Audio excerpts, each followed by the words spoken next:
and I am neither young enough or attractive enough to be on anything other than a podcast. Aye, well, looks. What was it? Youth and looks are no qualification to be on a podcast, That which is fair enough. To be fair, that's how I remember it. That's just a wee tongue-in-cheek joke. It's nothing personal. It's aye. just part of my thing that I do at the start. Well, and how are you both? Anyway, had a good weekend. Aye, right, aye. Good, I've had yeah. worse weekends. Good. You spent the day with your mothers. I popped in. No,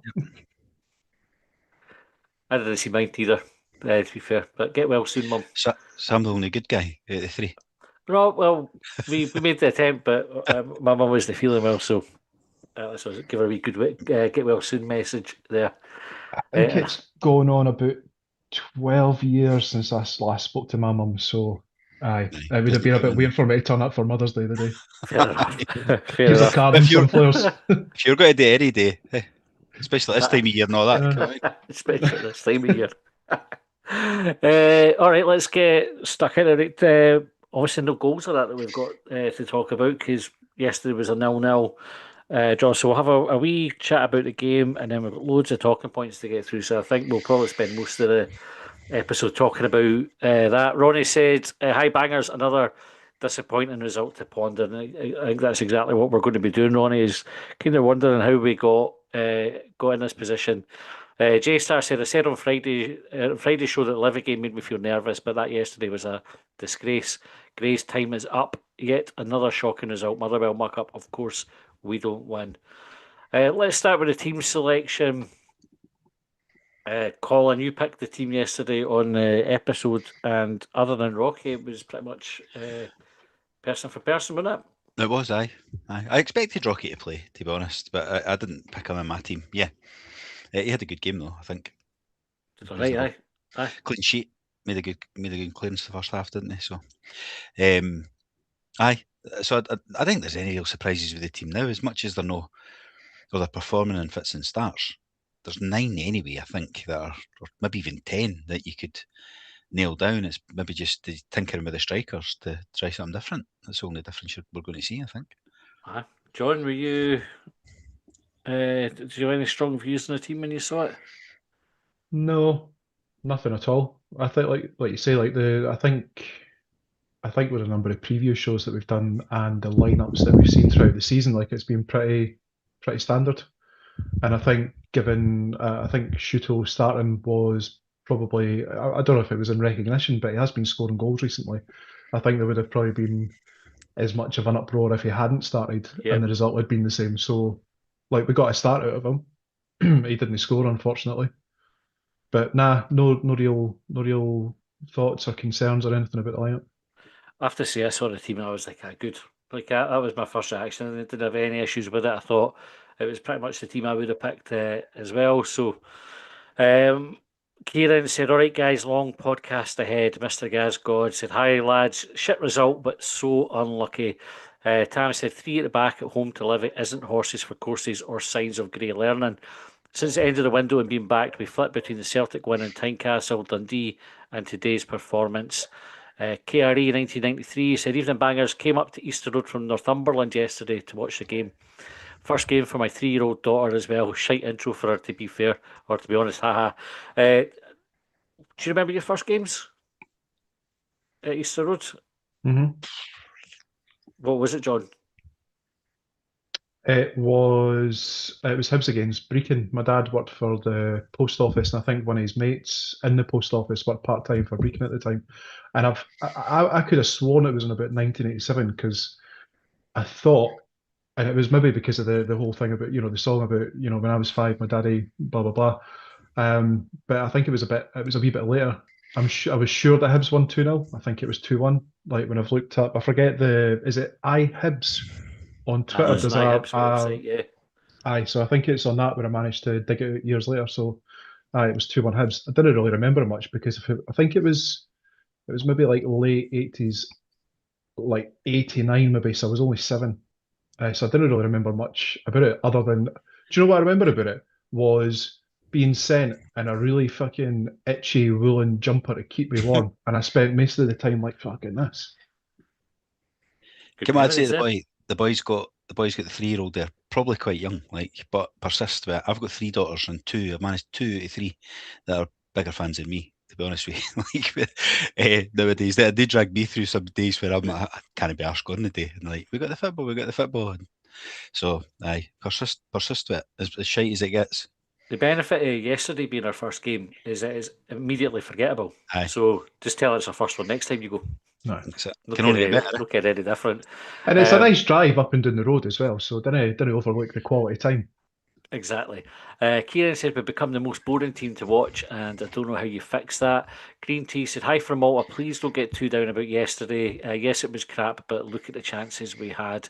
I hope you're enjoying Malta, Green Tea. I wasn't too down about yesterday. Like, I think I was, through the game, I was all right with it. Full time came, I was quite pissed off, and then by the time I'd got home, I was fairly relaxed about it again. But I guess that'll all come out in the wash as we talk about it just now. Colin, what were your thoughts on the game overall? I thought it was a bit boring, to be honest with you. Like, I know we had chances at the post to hit the bar, missed a sitter, but in between all that, in between those 3 sort of attempts, it was quite dull. Mm. There was I don't know, just felt a bit empty in that. You know what I mean? Like, there was just, I don't know. I just never really enjoyed it. But then, you know what? So when you play against a team like that, like, they're going to come and they're going to shut up shop, aren't they? That's what. But we should have expected that. I hadn't even thought about the 3 at the back thing till I read people saying it after, you know, in the comments of Patreon and on Twitter and that. I thought, we've never flicked out it before when we've played them and we beat them 4-0, but I get it. Like, they're not coming to attack, are they? So why do we not try something different? But I don't know. If we had won the game, I don't know if folk would have said that, because we've not changed out of that, like, for the start of a game all season, or pretty much the November last year. So why would we have? Mm-hmm. But with hindsight, maybe we should have. But I don't know if it works, because we've not seen it. I think we didn't really play we did literally play with 3 centre halves, but like Iredale's overlapping Gadden on one side, O'Hara's getting up to support Paslak on the other side, and really it was Rocky, and even then Rocky was like, second half he was popping up maybe 20-25 yards for goal. So he never had a shot. I was furious with him for not having a shot when he burst through. Like, come on, can we just let a centre half unleash one for 25 yards, please? Mm-hmm. So sometimes that's what you need in a game like that, though. Eh? Sorry, Matthew. Kind of like when it's like nothing's happening, you know, and you get the odd chance here and there. You just need somebody to go and smack one in. It might deflect down off somebody. You might just ping it perfect, like Company that time for Man City, mind, when they win the league. You know what I mean? It's just, you need somebody to just melt one. Like, have a go.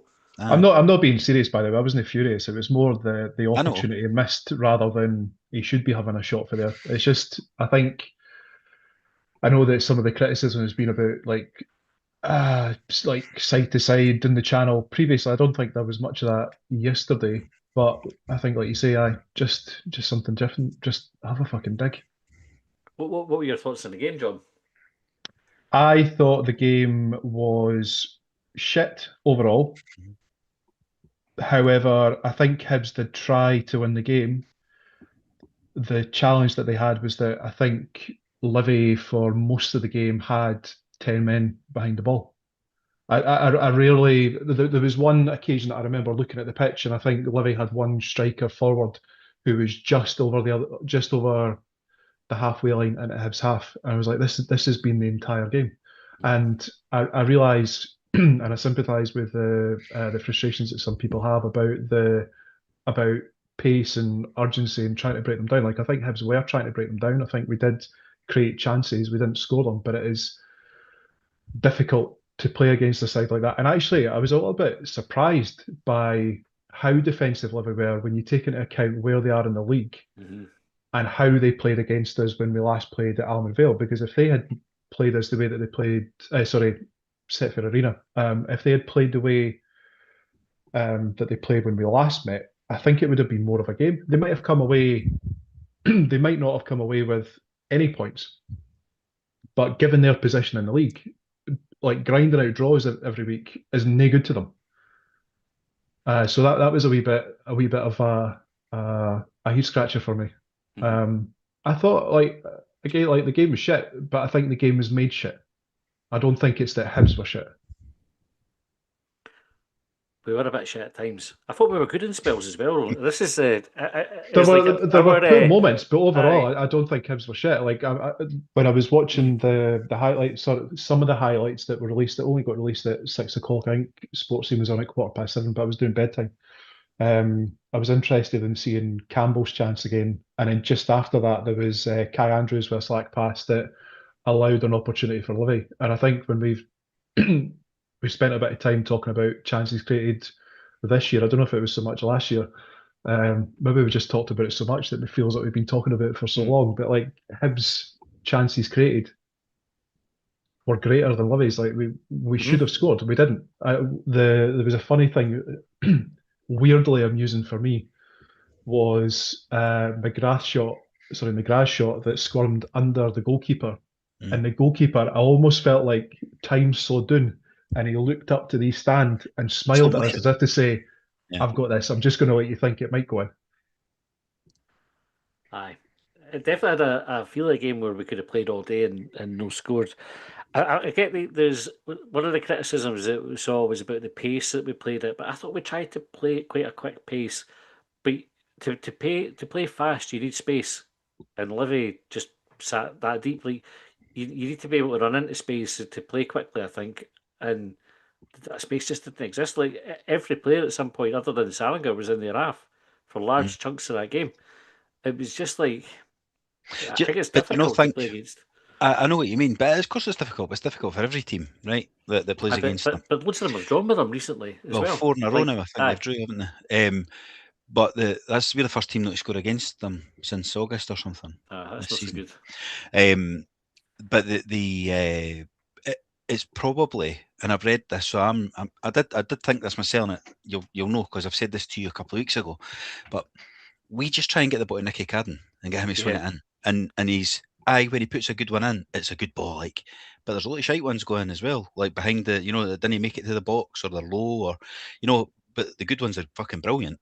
Mm-hmm. But that's your tactic, right? And yesterday, maybe needed somebody in the middle to try and beat a man, or like Mulligan, we missed Mulligan driving forward with the ball and beating a couple of men to create a bit of space. Right, we just gone get it to Cadden, he'll swing it in, somebody get into the back post, Aye.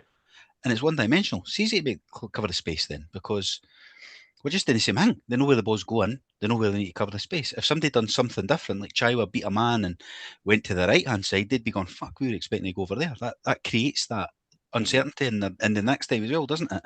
But it's the same thing, just repeat. And it's not like you're getting 100% success rate. You've not got to get it anyway, but for Nicky Cadden, as I say, like we all know his crosses are brilliant, but you remember the good ones. Aye. Oh, look at the amount of that shite. Aye. I said about 20 minutes in, and I say this as somebody who doesn't normally or hasn't really been particularly bored watching Hibs this season, but I said to my son, this is one of the games where folk will say that they're bored because it was like we had total control of the game, I would have said, but we were completely impotent with it. Like we did nothing really. Like we didn't test the goalkeeper, I think, until that chance you referenced, John. I think that was almost our first attempt on goal. I'm not sure if maybe the one that hit the bar was before it. We kind of came close, like we were talking about on goal being on target because we had a couple that kind of whizzed wide or whatever, but it just looked like a lot of endeavour, a lot of effort, but with no real quality where it mattered. Alan Anderson said, "All right, lads, sick of all this Josh Campbell, so I think we could do better. But does everyone forget the important goals he had scored, etc.? He had 0 minutes, and people expect him to be like Zidane." Right, listen, right. I've supported Josh Campbell, right, plenty. I like Josh Campbell. I'd pick him in big games. That's when he's at his best in the games. Rangers, Celtic, Hearts, or these kind of ones. You didn't need to be Zidane to finish that one yesterday. Like, I'm happy to say when he could do better, and I'll plenty compliment the boy. Do you? Aye. Do you ever listen to this podcast? I never listen back. I Colin's more treat this the same complimentary way. than I am. I tend to be with Josh Campbell saying he's got definite strengths, and It's then funny, like I'm but laughing. when he's not good, he's obviously not good. I'm laughing because I think when we've talked about Josh Campbell previously, like this isn't one comment is Colin's approach or feelings towards Josh Campbell. It was like some of the chats that we've had about Josh Campbell still qualifying for the Young Player of the Year, for example. That's not a piss take of him, by the way. That's a piss take of the No, I people know. on the award. And do you know what? It's funny. I knew that we were. This might be because of our like approach to, maybe not approach, but like personality. I deliberately went back to look at Josh Campbell's chance. I'm questioning myself about whether I went to look at his chance to try and defend him, or whether I looked at it to try and like reinforce, like because I didn't properly see the anything really because of where it was the other end of the ground for me. But you think, and I don't know about, I think you've described it, Matty, as an open goal for Josh Campbell. Colin, you think that he should have done better. The goalie was there.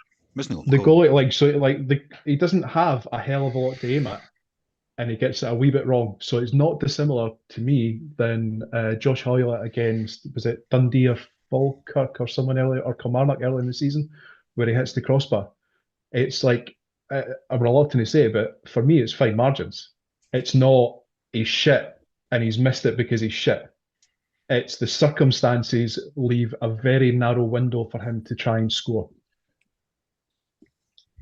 I'd love to get the XG on the And chance, also, like if we're going to be having a crack at Josh Campbell for that chance, I think we need to be having a crack at Jamie McGrath for the one that he missed, with his right foot that hit the post, because that was gaping.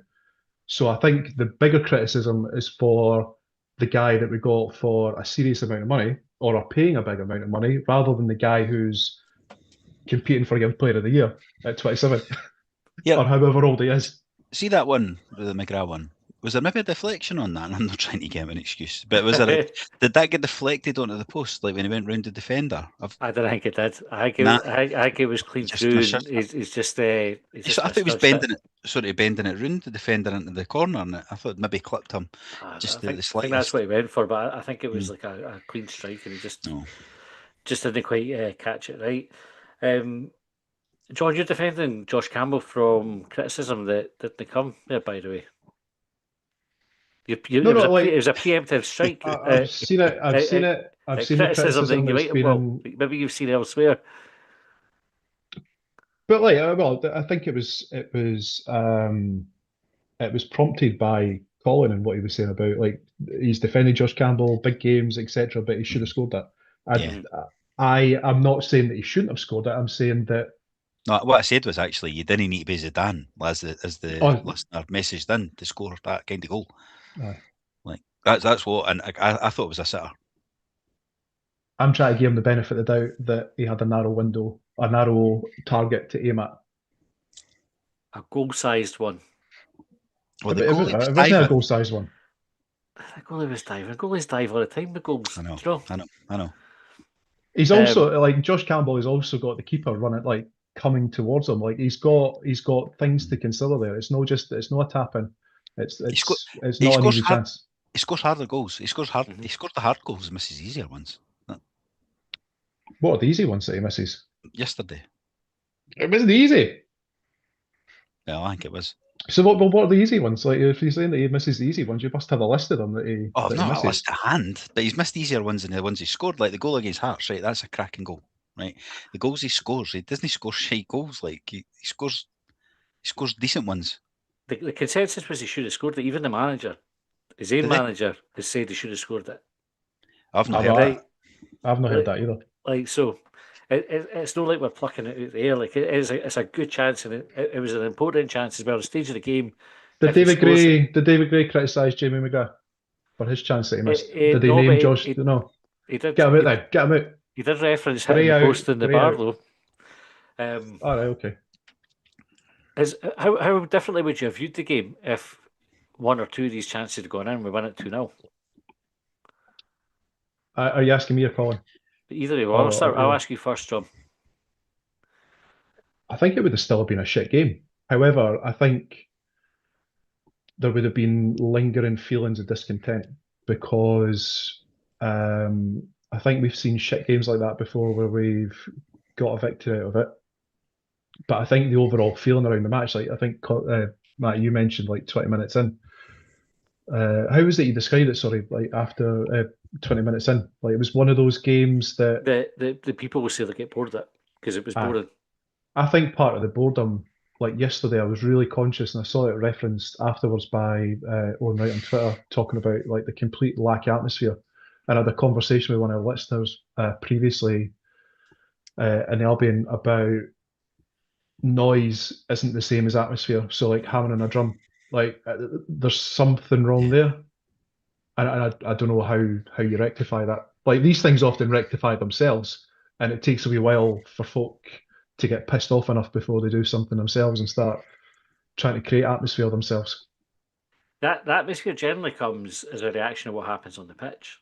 And we've talked about it before. It's like when the game's flat, you need somebody to go and can try the shot for Put somebody in distance there. or put Sometimes. somebody in the air, like to have a bit of a rammy, that kind of thing, like that gets the crowd up.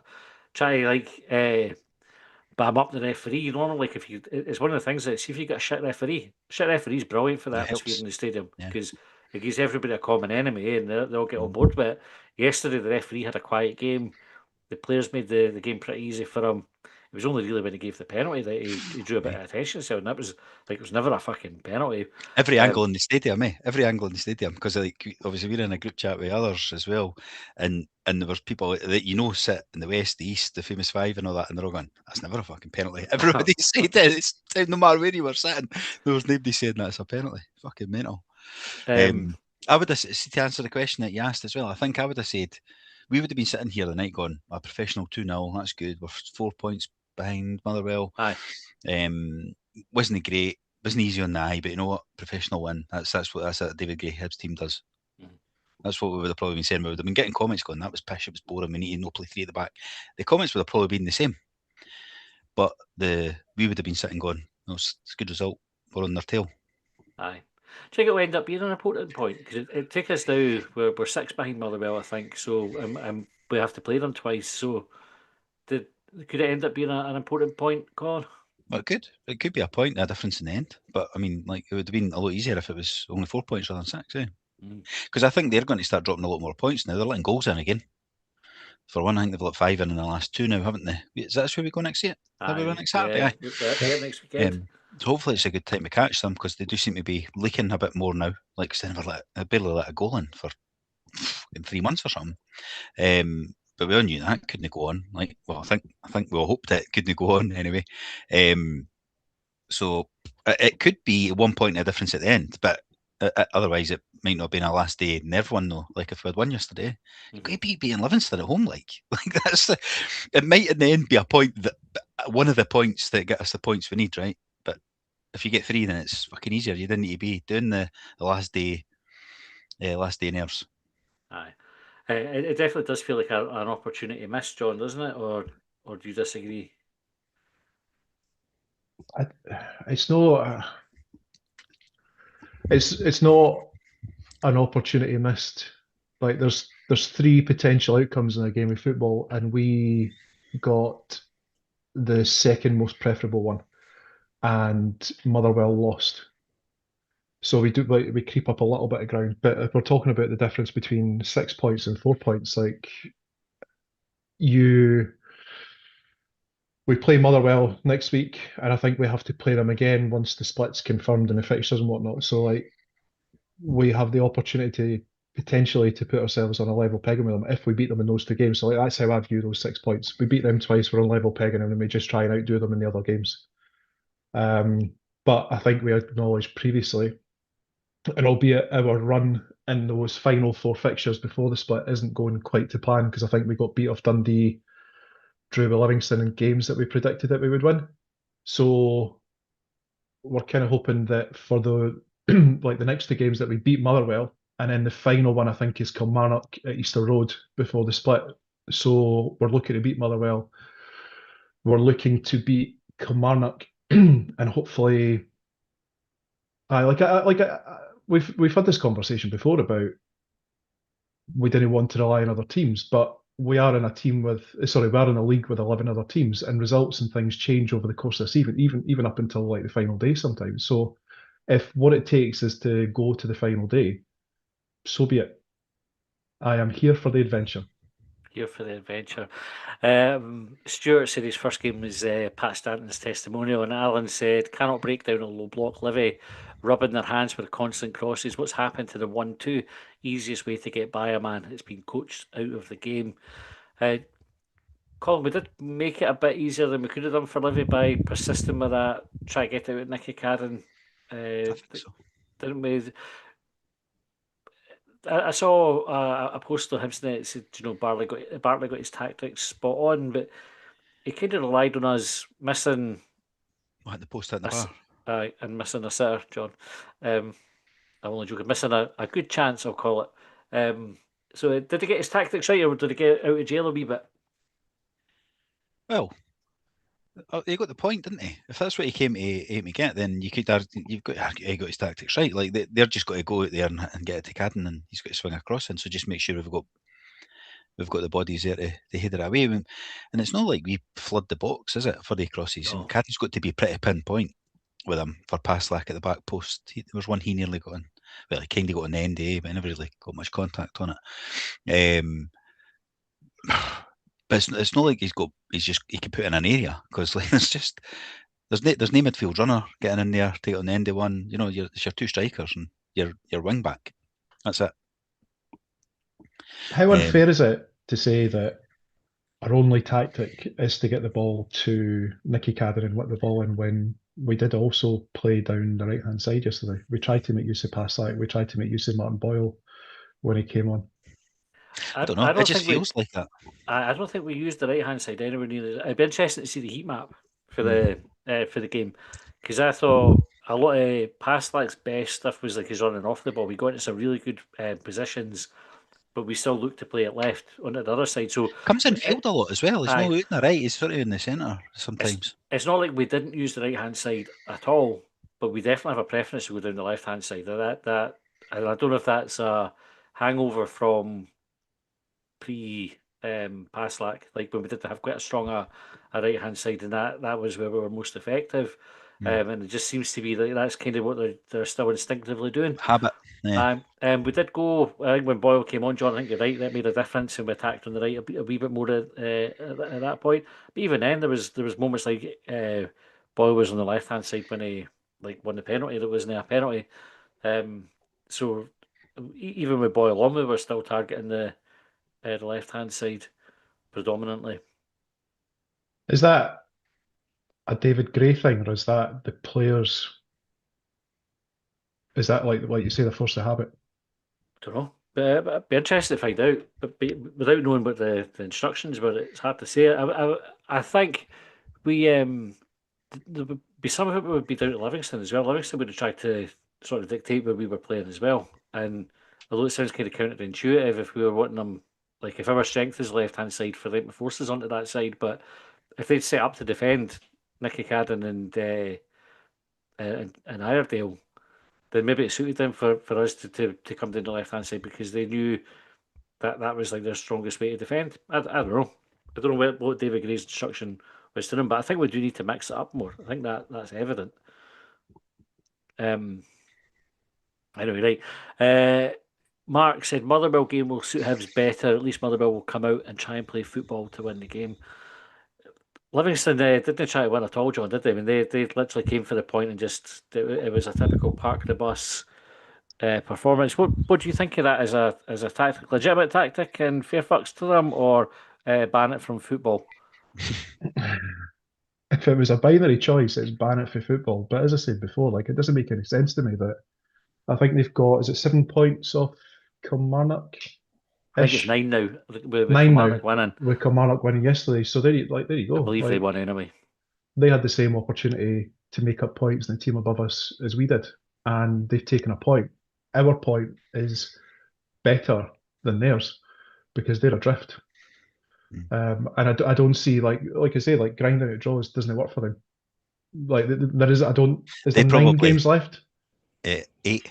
They probably thought that Kelly would lose though, because they were playing the Galacticos, weren't they? And maybe their approach has been yeah, a sort of holistic one. They try to take everything into account and where the other team might pick up points. It doesn't make any sense to me. I got the impression that they tried to park the bus and maybe capitalise on a mistake. Like I can think of like 3 opportunities, and like the word is doing a lot of heavy lifting there. I think there was one that a boy curled in for the edge of the box, claimed for a corner that Salinger has got a touch in it. Yeah.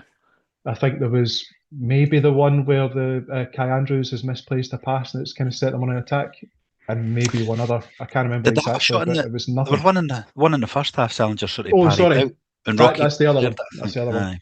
Yeah. Aye. So 3 opportunities when you needed 3 points. No. Kieran said, I know what the stats say, and I know we had chances, 2 half chances and 2 big chances to score, but oh my God, played against 2 banks of 5 for 90 minutes while we passed amongst our centre halves all game. Jane Sandy said, even the long bangers, frustrating game, but played fine without scoring, and leave Gray alone. Bartley got Livy playing, and you can't expect him to do anything else. Kieran said, with 3 defenders, Chaiwa outright and Barlos are sitting next to Rocket against 0 strikers. It was amazing to watch. We basically played in a horseshoe formation, if that's a thing. And McGrath never got any of the ball, only interested in crossing the ball from anywhere.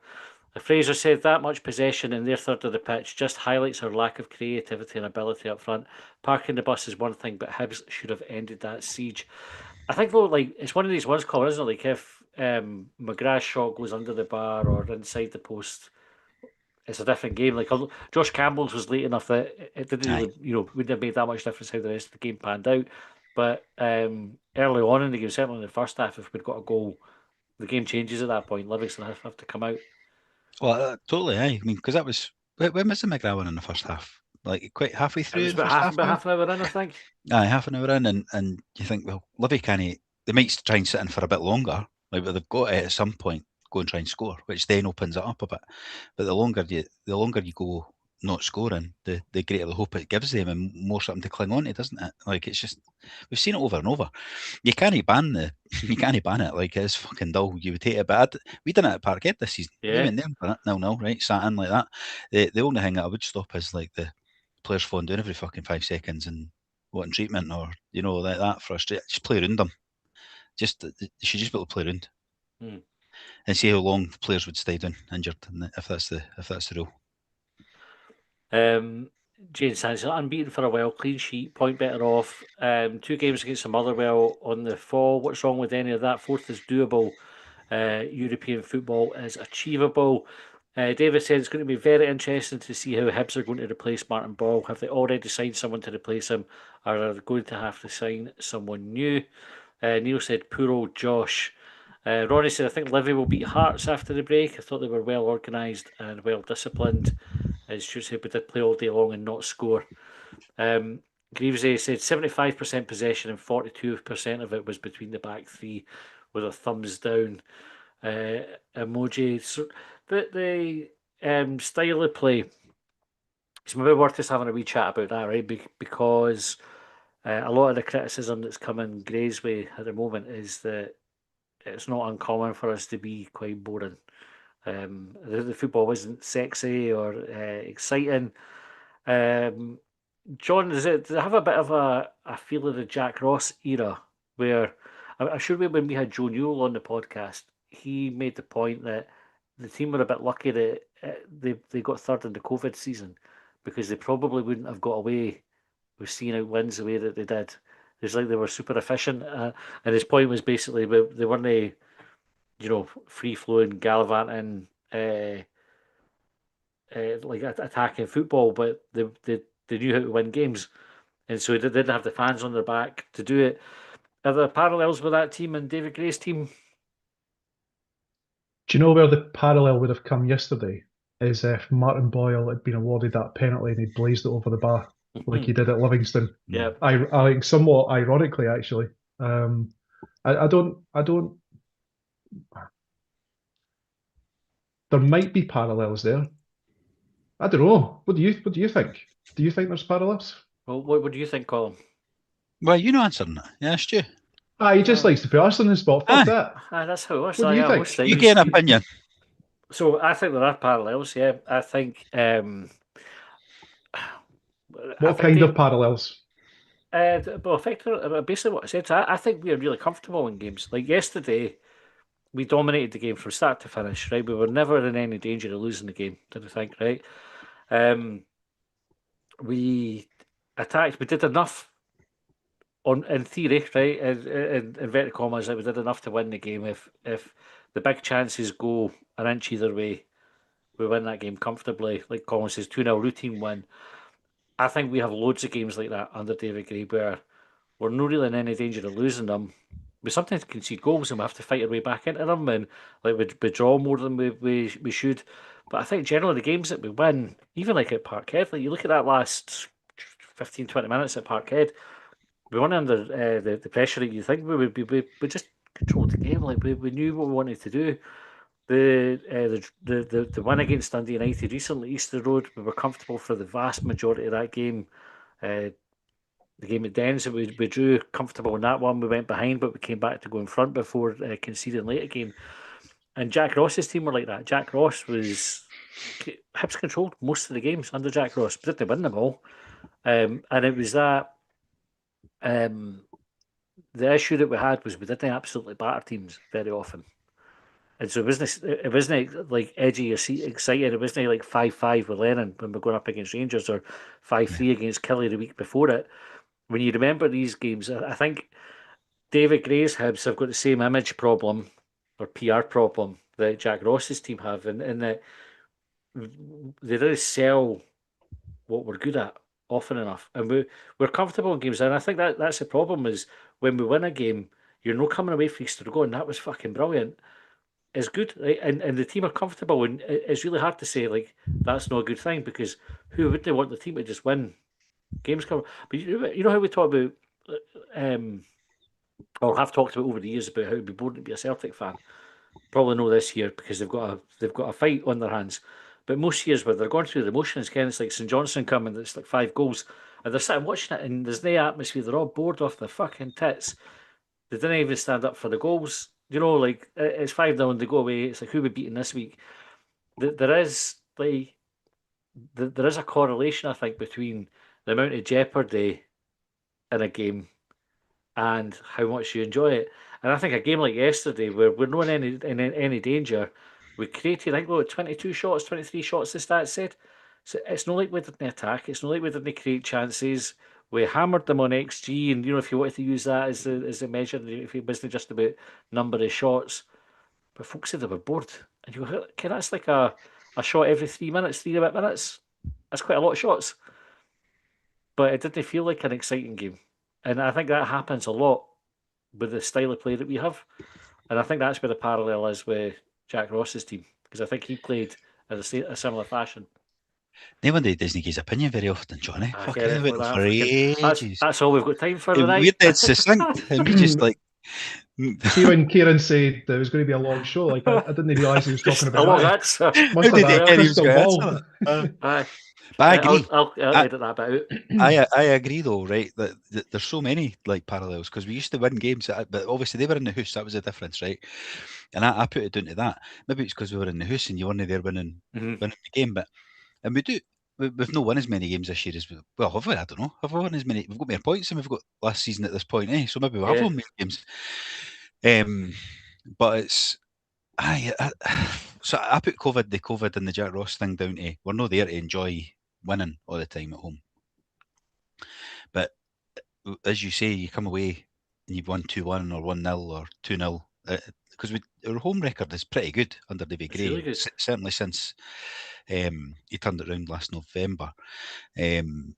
But there's the 4-0s and the 5 or the 5-2s or 5-3s, sorry, like you said, they didn't happen, right? Which is probably a good thing because then you're no leaky like that. But we do leak. But folk will be sitting there going, but we do leak fucking goals. But it's like it's 2-1. We had a 3-3 the other week. Like they do happen, but they're rare. Aye, so I think there's so many parallels with it. But it's like two in our history, or recent history, successful teams that finish in third place, but doing it on a workmanlike manner, beating teams by maybe not playing Mowbray style or Lennon style football, but winning games and getting third place, like we have done. And and we get bored we get bored quite easily based on the amount of comments and what I've read on message boards and all that. It's like, fuck this. This is we're winning games. We've got more points than we got last year, but it's not good enough. You know, it needs to be. We want the next thing now, which is good football as well, because the Motherwell guys playing good football, or everybody keeps telling us. Like, I've hardly ever seen them. Like, I've only, seen them a couple of times, and they knocked it about nice. But I'm sure we get bored of that because we were going, well, they're just knocking it about. They're just passing it about. They're not going anywhere with it. I think it's an interesting one, because we're looking at. I mean, certainly if you read the message boards, Gray under a lot of pressure for some people, not for everybody. There's a lot of folks still obviously kind of saying calm down. It's fifth place. Do you know, like, we're sitting fifth, we're no million miles off of fourth, we're still in the running for it. And I'm conscious that you kind of start the season going, like, can you finish first, and then third was the target. Like, when we came into the season, I don't think any of us wanted anything less than third. We might have said we might not achieve it, but that's what we would have wanted to get. And there is the risk that as the season goes, you sort of lower your target all the way through until you kind of get to the point just where you end up and you accept it. So I'm not really meaning to do that, but we're sitting fifth. Top six is secured. We didn't often secure top six, however many weeks before the split. Like, I can't remember last time that happened. That you were, there's still 3 games left before the split. Maybe under Jack Ross when it was a week league. Well, it might have been last season. Last season, were we comfortably top six before the split? No, I think that went into the last couple of weeks. Even though we finished third? Because we gave everybody that much a head start last season that we were catching up. So, but things again, but then that's boring, isn't it? Like, there's no jeopardy. So it's no like moments for jubilation. Moments for jubilation. That kind of thing, and it's almost like we suffer for being too efficient and not being brilliant. Is that you can be if you're just good, but no outstanding or no shite, then it's no. I think it's an image problem. I think that's part of the issue. It needs to get some sort of marketing expert in to come and tell him how to talk about the game. Start selling it. Start selling the way we play football. I forget the exact words, but because a mate of mine, Sandy, had messaged recently talk about, or he referenced, sorry. What did he reference? John Hughes, and it was to do with the season ticket promotion. And I hadn't seen it, but then it was on the screens yesterday before the game, and he said something about, and I hope I picked this up correctly, the beautiful stupor of extreme optimism. Like, whoever wrote that needs to be doing some marketing spin around Hibs and the efficiency that you talk about. Kieran said there's only 2 players in the box to hit. Coyle and all the crosses, Chaiwa and Barlas are not even remotely near the box. O'Hora and Iredale don't get in the box from open play when they overlap. J-Star said Pastelak coming in was meant to help it. It hasn't. If teams double up on Nicky like Motherwell, well, we are getting beat. Sligo Boy said Liver not bad. The problem is now too many draws since Bartlett took over. Green Tea said, especially in the first half, we played some really good football, just couldn't finish. Naden and Barlas didn't have a good game, surprisingly. Greaves said the football's shite to watch, slow and we're not brave enough to play between the lines, wide and Cadden crosses, and if he's not perfect, we rarely create. Jane Sandy said, I noticed a wee bit lack of losing your man when they were man marking and we were static. What Colin says about Mulligan, he controls his markers, creating space for himself or teammates. And JSR said Sportsound had Nicky Cadden as man of the match. Neil said that header against Hearts for Campbell, boom, lovely finish. And Zidane would not have finished that fact. Did he put fact in capital letters, I hope? Doesn't count if never. But a sentence on its own, a one-word sentence. Right. Was it in capital letters? No. Cam Grady said, proper frustrating game, far too much backwards passing and pissing about by the defence and wing backs without a proper plan to create. Boring pish. And James Hand said Rocky yesterday was superb, best centre half on our books. Greaves said, how does Campbell get on when we need to win? He has 1 goal this season. Ewan has 5. Gray is clueless tactically. Danny said, evening guys, poor result yesterday and is the type of performance that makes people question Gray. My biggest issue was it felt we were too ponderous and a bit passive. And Jason said, should have gone 4-3-3, got Ewan on, agreed. Livy were offering now. Is that the type of performance that is hurting Gray's? Like would you say, like he's standing with the fans calling? So when you read that out, I thought, is it the result or the performance that's causing it? Because if we had won, there would have still been people complaining, but maybe not as many because we won. Right, so it's the result that actually matters. But for that point of view, we have folk now. Like you see on our Twitter, folk partway through the game going, sack him, get him out. Aye, no, I know. I didn't mean to dismiss it, but it was more. I think if we had won, there would have been less people saying that. Right? There's people that will say it. There's people who say it all the time. Like that's done now. Like they're going to be saying that every game. As soon as we let a goal in, they'll say that. But there's others out there that are swayed by the result. And if we had won playing like that, we would have been. I would have been saying it was a bit dull, but came out, it's all about 3 points. 4 points by Motherwell, blah, blah, blah. It's David Gray performance, that's it. Workman, like, all that stuff I've already said. That's what we would have said. Yeah. Because the results, that's the result we're looking for. Now, but the performance when you don't win is then interrogated more. Dan says we're a bit pish, but should come fourth. Ross said, not sure what more Gray could do on Saturday. We created enough good chances to have comfortably seen them aside. End product cost us. J-Star said, does anyone seriously think we'll beat Motherwell next week? Their home record is amazing.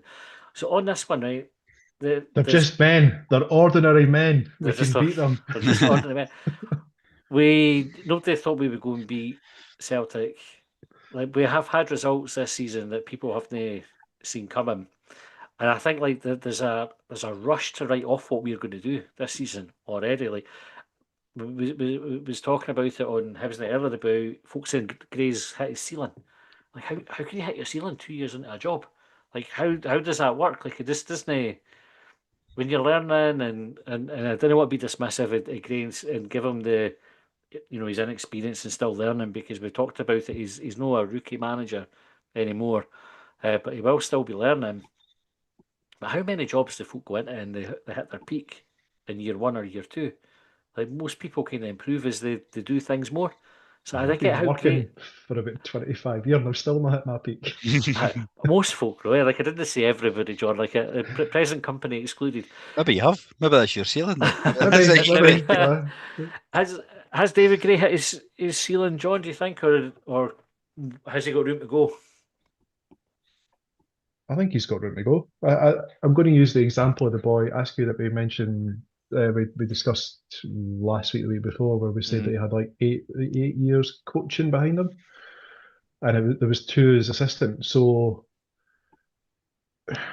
I'm trying to work out how that relates to Hibs. Like Gray has been a caretaker at Hibs. He's been a player at Hibs. He's been a coach at Hibs. He's been a caretaker at Hibs. He's now a manager, and he is like I'm sure I've heard it before. It was on a phone-in. Christ, it was last year. Like it was on the phone-in last year. Folk were talking about Gray and he's learning on the job, and the response was everyone is learning on the job. Yeah. To your comment there now. So no, like he's absolutely got room to grow. Like I think when we're talking about Hibs results this season, folk not expecting Hibs to get a result against Celtic, and I'm sure we talked about it in one of the previews that we did, that every time Hibs get written off, they pop up with a result. I think the challenge is that when we think that we're going to get a result, that we don't always deliver. And I think there's a multitude of reasons why that happens. It's not just Hibs didn't turn up the day or Hibs were shit. Sometimes like the opposition were involved, for example. I think Gray's got room to, like, I think there's definitely room for him to improve at Hibs. But a question I was thinking about a minute ago was, like, what are the possible outcomes of removing Gray? So, like, where I'm coming at that question from is we are currently 5th in the league, and we've secured the top 6 finish like 2 seasons in a row under his coaching, his managerial time at Hibs, however you want to describe it. So, like, one of the possible outcomes that I'm sure that most people that are calling for his head want is that Hibs get better.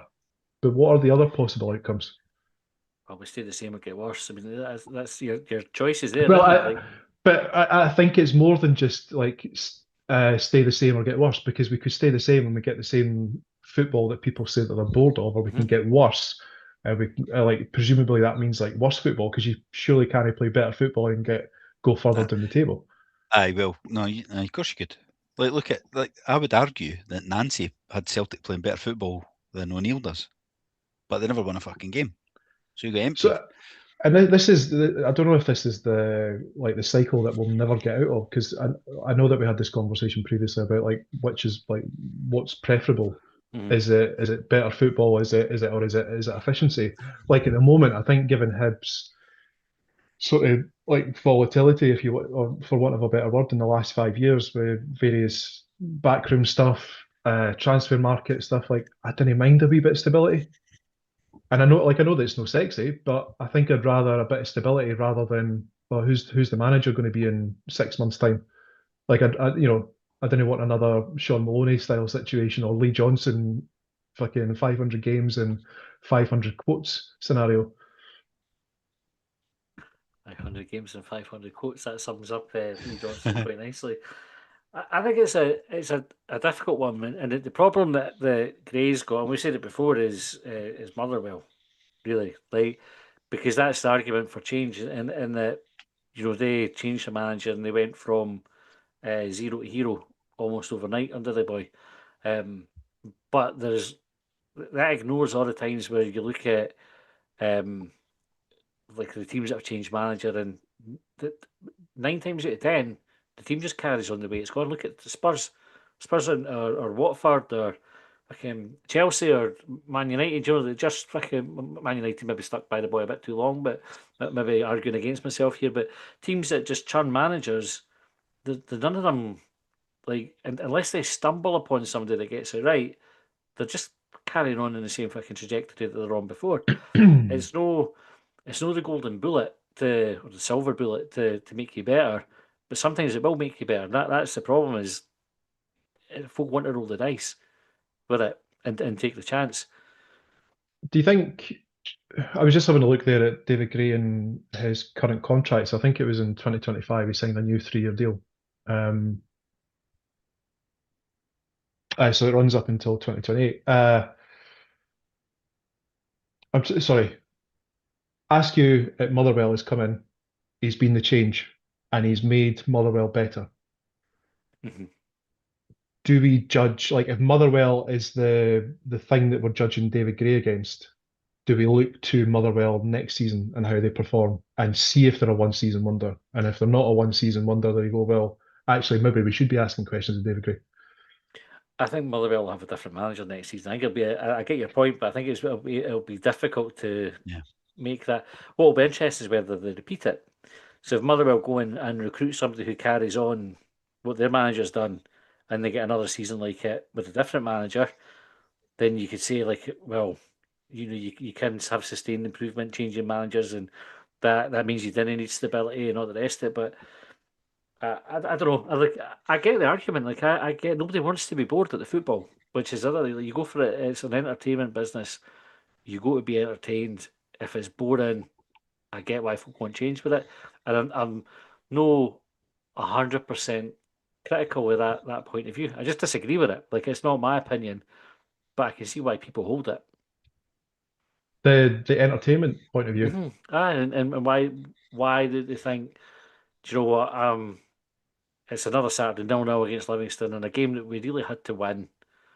Like, Kieran's just made the point. This is Motherwell on Saturday, our 31st must-win game of the season. Everyone seems to say that they're must-win games. Then when we don't win, you get told to calm down.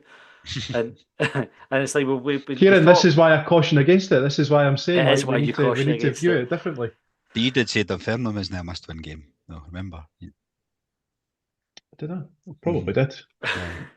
Right, just conscious of the time, we're going to get a couple of comments on Twitter. I think we're going to have to carry some over to extra time tomorrow anyway, because we've got tons on YouTube that I haven't got to, and tons on Twitter that I'm not going to get to in time as well, but I'll try to get through a few. So Happy Each Day said, I don't know what we expect, bringing in untested players in January, players from much lower leagues. We have absolutely no creativity in midfield. have we no creativity in midfield, Colin? Well, McGrath's going to be a player of the year, right? Mhm. I don't know how many goals and assists John will count because he's counting, keeping count for the A's on his name. But we brought in Elding, who's a player for a lower league that's Yep. come in and impressed. Actually brought in somebody for a higher league who's not impressed as much as the one we brought in for the lower league. Creativity in midfield, though, I think we've only got McGrath really. Barlasser's got the big ping on the diagonal. You could call that creative because it does put Catton into space at times, and that is your main sort of.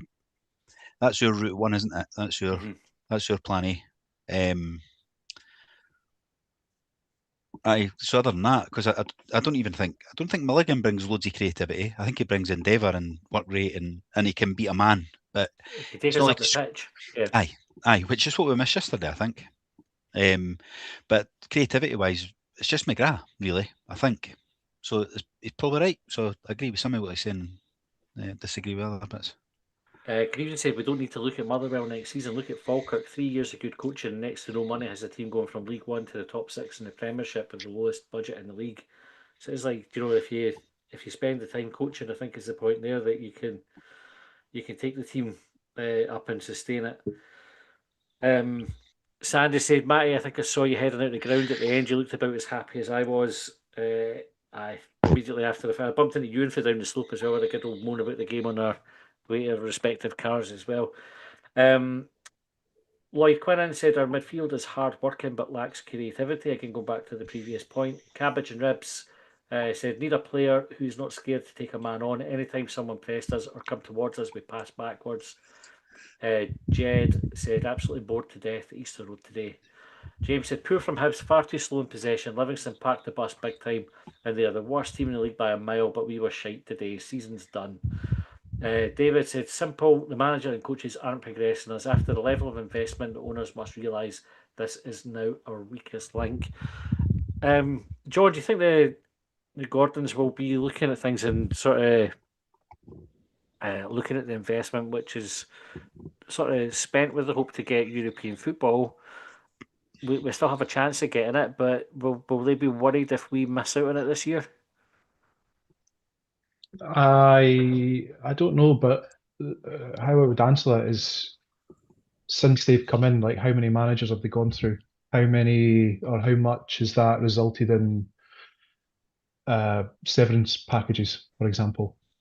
Like, are they like how much have they spent on players, etc.? Like the European trips, I don't know what that brings into Hibs in terms of revenue, but it comes with expenditure as well. Mm-hmm.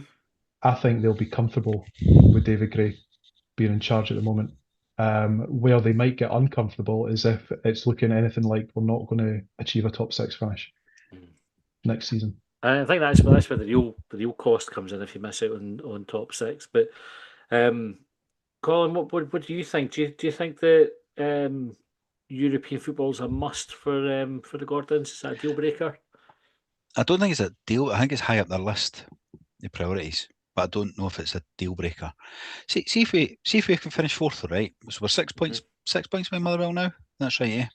Should have been 4, but we're 6.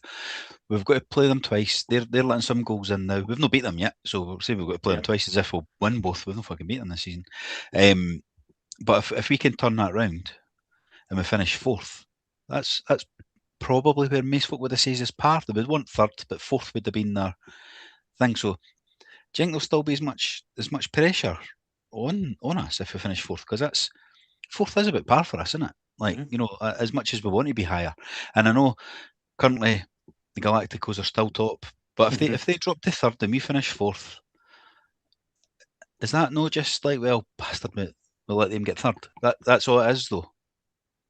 I was just about to say there is a scenario that isn't that outlandish that we just finish tucked in behind them, like by the end of the season. Considerable points gap, probably, but a big points difference, but 3rd and 4th, so not like fucking miles off them. I think where you end up in May is what's important, not necessarily where you are now. And I think there's still like a lot of football to be played. I just think I find the situation just now interesting with the noise around David Gray and the conversations that are happening. Folk are becoming sort of entrenched now in their views on both sides of it, and we saw this with Jack Ross again. Talking about the parallels, and obviously we know how that ended up, but I don't know whether the Gordons learned for that, John. What do you think? Maybe it ties in, I think, with another question I was going to ask, which is like, for all the criticism of David Gray, like, has he not outperformed every Hibs manager since, like, outperformed or been as good as the best Hibs manager since the Gordons took over? Mm-hmm. Has there been, like, the exception of Jack Ross, like David Gray equalled his best league finish, and then Jack Ross got emptied the following season? Like, is David Gray not been Hibs' best manager since 2019 when they bought the club? I think he probably is. Yeah. This is So, like, the, why are we talking about getting rid of that? Why are we talking about getting rid of this guy? well, we're talking about it because people are talking about it and asking us to talk about it. Sorry, That's why. broadly, why are we talking about it? I think, like, I understand that there's going to be like different viewpoints, and there's like it's not a binary thing. Like, there's quality of football, like how you feel coming away from the game, loads of different things. But if we want a better and a more successful or a more attractive football club or whatever, like, sure, we have to start with a bit of stability. Or, like, I don't know what the starting point is, but this feels like a reasonable starting point, that like 2 top 6 finishes, a third and potentially fifth, maybe fourth, if we can have some results go our way and win a few games on our own. Like, we're not in a bad place. Like, we should be having this conversation when we're staring relegation in the face, or not when we're optimistically looking up the table from fifth. Do you have anything to add to that, Colin? No, so you've got to build the foundations, haven't you? Like, that's the thing. But I suppose people are asking the question, well, is it the right person putting the bricks in, though? Like, what foundations is he building? Because they're not enjoying what they're seeing. And it is boring at times, isn't it? Like, you even say that. Like, you're saying yesterday you were bored, right? And you never, like, you didn't like to say stuff like that. Like, you're Mr. Hibsy and that kind of thing. Like, Oh you no, didn't I like said to... it was shit. I never said it was boring. No, I meant Matthew said Oh my. And it can be. And when you didn't win, it feels the worst, doesn't it? So I think that's what a lot of folk... Because the automatic thing in football is, right, sack the manager and that'll change everything. Rather than, well, what do we need to change, right? Because we seem to have changed the recruitment, and that seems to be better. And that's some of the complaints. We're spending more money than we've ever spent, so we should be getting league places better than we are, John. Right?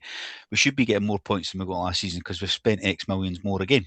We're paying players more than we've paid since, well, when John O'Neill and that couldn't get any more games, or they were going to get weighed in for their appearance money. Right, so like we're spending much more money, so we should be doing better. That's the parallel, and it's almost like, well, is it the manager that needs changed, or does he need additional different coaches? Does he need different ideas to help him because he's a young coach? Does he need that? So it doesn't need to just be sack the manager, although that's the kind of football fans, because that's what happens. That's what we're used to now. We started in England, well, Italy, and that probably started in, but England, we're seeing it all the time in England. Folk just get sacked, so then it's kind of spread to here, and that's the automatic. How do we fix this? Sack the manager. But to your point, well, it doesn't always fix it, because he could be shite or worse. Shite a word is now. But so I don't know. I get the it is dull at times. It's boring. If you're winning, it's not as boring. We never won. That's why we're moaning about it. Is that the conversation we had with the hypotheticals? McInnes, when he was kind of getting talked about for the job, and the Aberdeen fans turned on him when he stopped winning because the football wasn't great. Aye. And you get away with it when the results are there. Like, and that's the problem with it. And Jack Ross found it to his cost. David Gray's finding it out and out as well. It's like folk will put up with the pragmatic football and the efficient football. And I think we play better stuff than McInnes's team did. His Aberdeen team. Although he had a couple of good teams when he was there. He was there long enough. But when it doesn't work and you have a 0-0, it's really frustrating because you just didn't have that wee spark to get you going. Do you know what's a parallel with, though, right?